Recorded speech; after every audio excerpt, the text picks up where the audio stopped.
출애굽기 17장 8절에서 16절. 그때에 아멜렉이 와서 이스라엘과 르비딤에서 싸우니라. 모세가 여호수아에게 이르되 우리를 위하여 사람들을 택하여 나가서 아멜렉과 싸우라. 내일 내가 하나님의 지팡이를 손에 잡고 산 꼭대기에 서리라.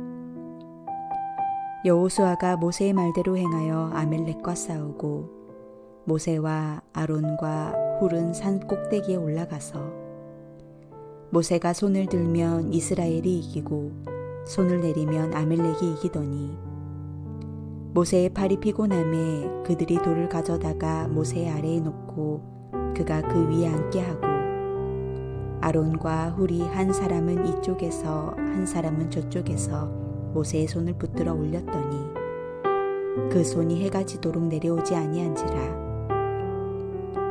여호수아가 칼날로 아멜렉과 그 백성을 쳐서 무찌르니라. 여호와께서 모세에게 이르시되 이것을 책에 기록하여 기념하게 하고 여호수아의 귀에 외워 들리라. 내가 아멜렉을 없이하여 천하에서 기억도 못하게 하리라. 모세가 제단을 쌓고 그 이름을 여호와 니시라 하고 이르되 여호와께서 맹세하시기를 여호와가 아멜렉과 더불어 대대로 싸우리라 하셨다 하였더라. 이스라엘 백성이 애굽을 벗어나 자유의 새 땅을 향하는 길목에는 수많은 위험이 도사리고 있었습니다. 그들은 애굽 군대의 다급한 추격으로부터 벗어나야 했고 홍해 바다를 건너야 했습니다. 추격에서 벗어났다는 감격도 잠시일 뿐 그들은 마실 물이 없어 고생했고 애굽에서 가지고 나온 음식이 떨어졌을 때 굶주림의 공포를 견뎌야 했습니다. 하지만 그때마다 하나님의 개입으로 위기를 무사히 넘길 수 있었습니다.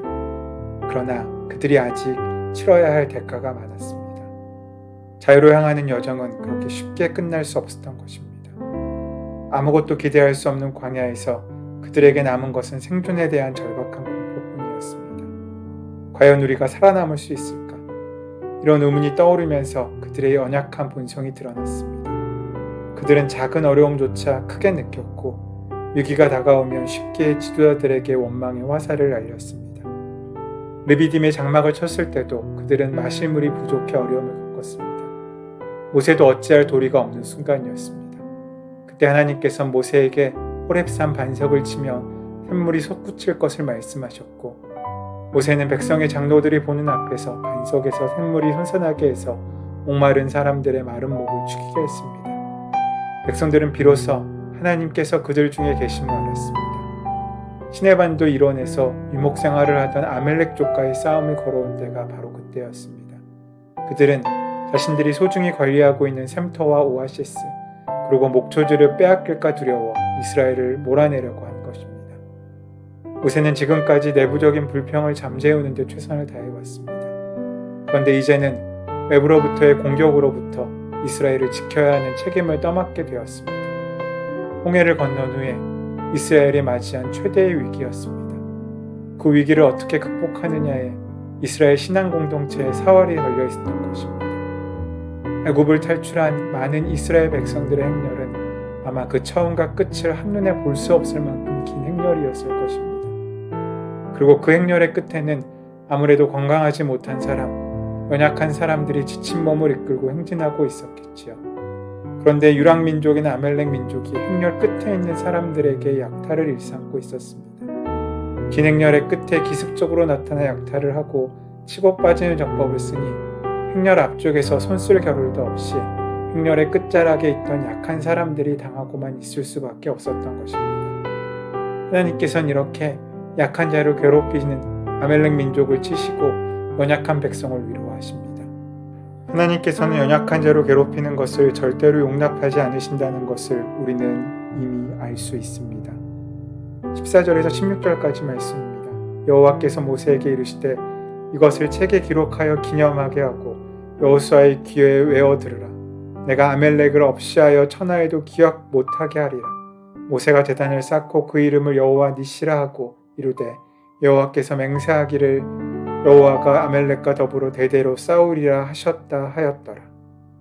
하나님께서 대대로 싸우시리라 말씀을 보면서 하나님께서 얼마나 공평한 분이신지를 우리는 깨닫게 됩니다. 어떤 이는 하나님께서 약한 자를 편애하시는 분이라고 말합니다.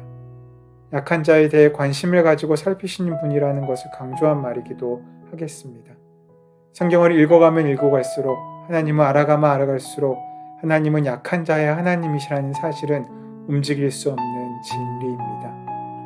요즘 안타깝게도 교회가 커지고 번성하면서 때로는 교회조차도 강자의 교회가 되어가는 것을 목격하게 됩니다.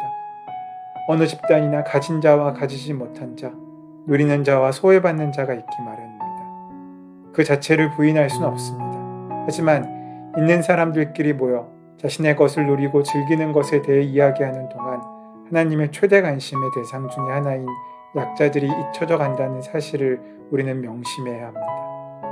아멜렉의 침공으로 이스라엘은 큰 혼란에 빠지게 되었습니다.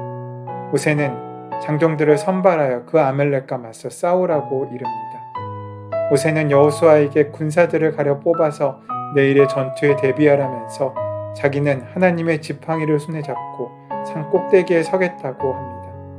우리는 앞서서 물을 주시는 기적에서 하나님이 모세에게 내 지팡이를 가지고 가라 하셨던 것을 기억합니다. 그런데 여기서 모세는 그 동일한 지팡이를 하나님의 지팡이라고 말합니다. 그는 지금까지 백성을 사지에서 구원한 것이 전적으로 하나님이시라는 사실을 잊지 않고 있습니다. 모세는 스스로 전투에 나가지 않았습니다. 그는 이제 더 이상 혈기로 사람을 쳐 죽이던 젊은 날의 모세가 아닙니다. 열정 하나로 세상을 바꿀 수 있다고 생각하는 그런 치기 어린 젊은이가 아닙니다. 그는 세상을 변화시키는 모든 힘과 능력은 하나님께로부터 오는 것이라는 사실을 알게 되었습니다. 그래서 그는 자신의 힘으로 무언가를 하기 전에 하나님의 힘의 도우심을 청합니다.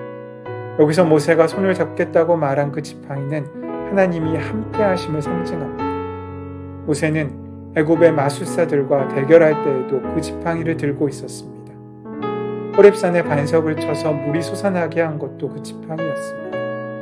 그는 산꼭대기에 서서 그 지팡이를 두 손으로 번쩍 듭니다. 그가 붙들고 있는 것은 그저 오래된 나무 막대기가 아니라 그를 이제 출애굽의 귀한 은혜의 자리에 뛰어들게 만든 하나님의 마음이었던 것입니다. 지금 모세가 산 위에서 붙잡고 있는 것은 그저 작은 지팡이가 아니라 하나님의 마음과 신뢰였습니다. 백성은 주저없이 전투에 임했습니다. 마실 물 때문에 하나님께 불평을 터뜨리고 그분을 시험하던 그들이었지만 하나님의 자비하심과 함께하심을 경험하였기에 그들은 이제 확신을 가지고 나갔던 것입니다. 그만큼 그들의 믿음이 성장했다고 할 수 있습니다. 하지만 성경은 전투의 상황을 상세히 보도하지 않습니다. 여호수아와 백성들의 무용을 전하지 않습니다. 만약 영화로 이 장면을 연출한다면 초점은 산 꼭대기에 손을 높이 들고 있는 모세에게 맞춰져 있고 산 밑의 전쟁 상황은 보일 듯 말 듯한 배경으로 처리되어 있었을 것입니다. 모세가 손을 들면 이스라엘이 이기고 피곤하여 손을 내리면 아멜렉이 이겼습니다.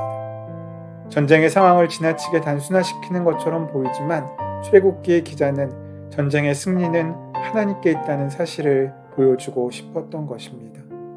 모세의 팔이 내려갈 때마다 이스라엘은 어려움을 겪었습니다. 그때 모세를 수행하던 아론과 훌은 널쩍한 돌을 가져다 그 위에 모세를 앉히고 양편에서 모세의 팔을 붙들어 주었습니다. 모세의 순정에 이은 또 하나의 아름다운 모습은 아론과 훌과 여호수아의 협력입니다. 이들은 실질적으로 장로들의 협력을 이끌어내고 전체적으로는 백성들의 협력을 이끌어내어 여호수아의 칼날로 아멜렉을 치도록 협력하였습니다. 여호수아가 모세의 말대로 아멜렉과 싸웁니다. 그러자 모세와 아론과 훌은 산꼭대기에 올라가서 기도합니다. 모세가 손을 들면 이스라엘이 이기고 손을 내리면 아멜렉이 이깁니다. 그러나 모세의 팔이 피곤하자 아론과 훌이 돌을 가져다가 모세의 아래에 놓고 그로 그 위에 앉게 하고 아론과 훌이 하나는 이 편에서 하나는 저 편에서 모세의 손을 붙들고 올렸습니다. 그러므로 모세의 손이 해가 지도록 내려오지 아니하였고 여호수아가 칼날로 아멜렉과 그 백성을 쳐서 이기게 되었습니다. 더욱이 이 장에서 모세의 후임자로서 여호수아를 예시하고 계십니다. 여호수아는 아멜렉과의 전쟁 최전방에서 목숨을 걸고 싸웠습니다. 그리고 그 싸움에 이기고 짐을 모세의 손에 달려있는 것을 체험하면서 전쟁이 하나님께 속했다는 사실을 뼈저리 있게 깨달았던 것입니다.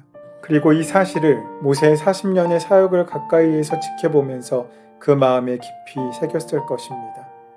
후에 여호수아서에서 가나안 땅의 이스라엘 지파의 깃발을 꼽을 때 여호수아는 그것이 누구의 전쟁이며 누구의 승리인지 잊지 않았을 것입니다. 이스라엘 백성은 바로와의 싸움, 갈증과의 싸움, 배고픔과의 싸움에서 여호와의 도우심으로 승리하였습니다. 그 모습을 여호수아는 시종 지켜보고 있었습니다. 전투가 끝나자 이윽고 하나님께서 다시 등장하십니다. 모세에게 일러주신 그 전투에 대한 기록을 남겨 후세에 전하라고 하십니다. 그리고 여호수아에게는 아멜렉을 아주 없애버리겠다는 하나님의 단호한 의지를 재확인시켜 주라고 하십니다. 하나님께서는 그렇게 모세와 이스라엘 백성을 이기고 승리하게 하시며 약자를 지키시는 분이십니다. 오늘 하루 그 은혜를 우리의 삶 가운데 만나고 누리는 저와 여러분 되시기를 소원하고 축원합니다. 은혜의 주님, 늘 삶에서 만나는 우리의 영적 전투 가운데 우리의 힘이 아닌 주님의 함께 하심으로 이기고 승리하는 귀한 은혜의 시간을 살아가는 오늘 하루가 될 수 있도록 인도하여 주시옵소서. 우리 주 예수 그리스도의 이름으로 기도드립니다. 아멘. 오늘 허락하신 말씀을 깊이 묵상하심으로 오늘 나에게 주시는 말씀으로 만나시기 바랍니다. 우리의 삶의 모든 문제와 간구를 이 시간 하나님께 온전히 맡기시고 함께 기도하는 시간 가지도록 하겠습니다. 함께 기도합니다.